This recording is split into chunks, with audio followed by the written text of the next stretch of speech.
I know that if you're in sales today, that you are probably frustrated because buyers are changing the game. We don't buy like we used to buy. A year ago, 2, 3, 5, 10 years ago, we are changing everything about how we buy. We enter your sales funnel later than ever before. We're more educated than ever before. We don't answer the phone like we used to. We don't respond to emails like we used to. So what are you supposed to do? How do you break through to today's buyer in an overly saturated media environment? We are becoming a business casual society with this graying of the lines. And it is fantastic, but what that means is your customers feel that same way. So you can't approach them as a business anymore, first, out of the gate. Otherwise, 90% of them are like, I don't believe a word this person's saying to me. And they're using all these buzzwords. So we have to flip that on its head and be a real, authentic, live, breathing human being who's flawed and wonderful and unique, and then move into salesperson mode, because we don't trust salespeople, and then move into company mode. So everything's flipped on its head. After hundreds and hundreds of years of being exactly the same, the last 5 years have done this. The A in spades stands for authenticity. I mentioned it before. You may think authenticity is an overused word, but it is crucially important today. It is one of the major factors in us deciding whether or not we trust you and like you, is if you are authentic and if we can see you as a relatable, trustworthy human being. The worst profile for a buyer who will look at it, you know, because you see all the time, oh, so many people have looked at your profile, right? So it does matter. And one of the worst things for a buyer is to see that you have broken all the records and you're the #1 sales guy, you know, for the quarter, and you won the sales award and you're the sales, you know, it's, ugh. So write your profile as if you're writing it to me and I am a bazillion-dollar potential customer. Remember this face. Okay, if it makes me make that face, rethink it.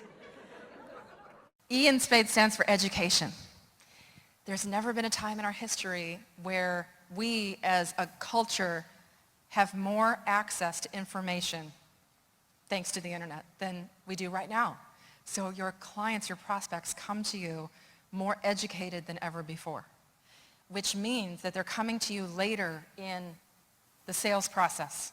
It's compressing your sales funnel. And the longer the sales funnel, the better chance you have of forming a relationship and the better chance you have of not being commoditized. And so she's doing her thing and she pulls out, what's the first thing they do, like the seatbelt or something? She's like going over, like, these are the safety features, blah, blah, blah, and I go like this to her.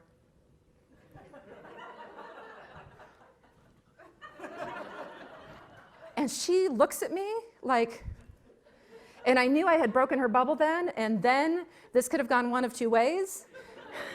I was either getting a free cocktail out of this, or the marshal was going to come and remove me from the plane. So, ladies and gentlemen of the jury, what say you? Has Laura destroyed boring sales techniques? Guilty? Guilty. Thank you, Laura. Round of applause for Laura. You can take a seat. So, Laura is clearly a 20%er. She's going to survive the zombie apocalypse, even, apparently. But so many of us, that urge that she still gets to just do it the easy way, and she fought that urge, and now she has that template, so she can reuse it. It's not going to be like every single time you have to do something creative and think outside the box, and you don't have time for that, I get it. In your marketing, you mentioned those two things. We are going to make you look so good for hiring us, and it is going to be easy to work with us. Those are the two solutions they want more than anything else. And then you can compete on more than just price.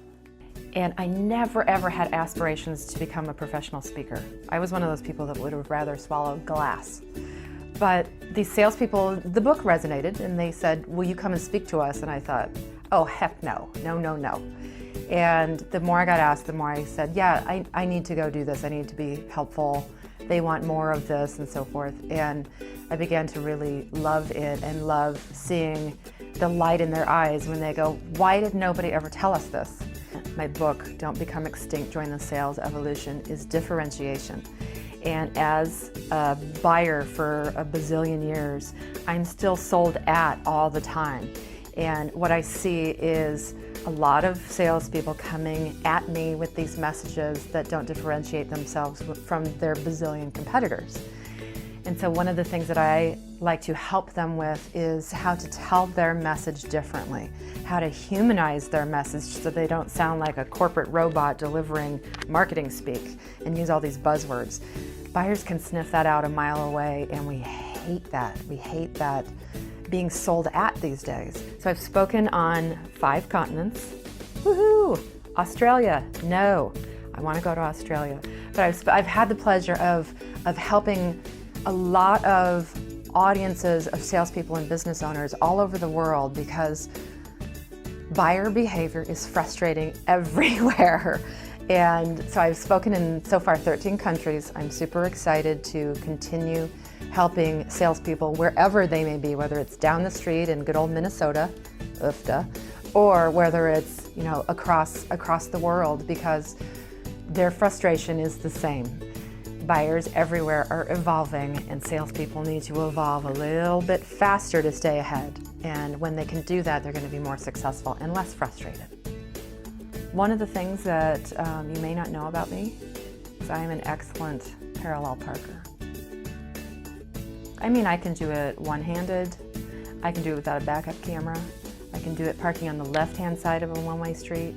I could do it in San Francisco on a hill. I mean, challenge me. Take it on. Oh.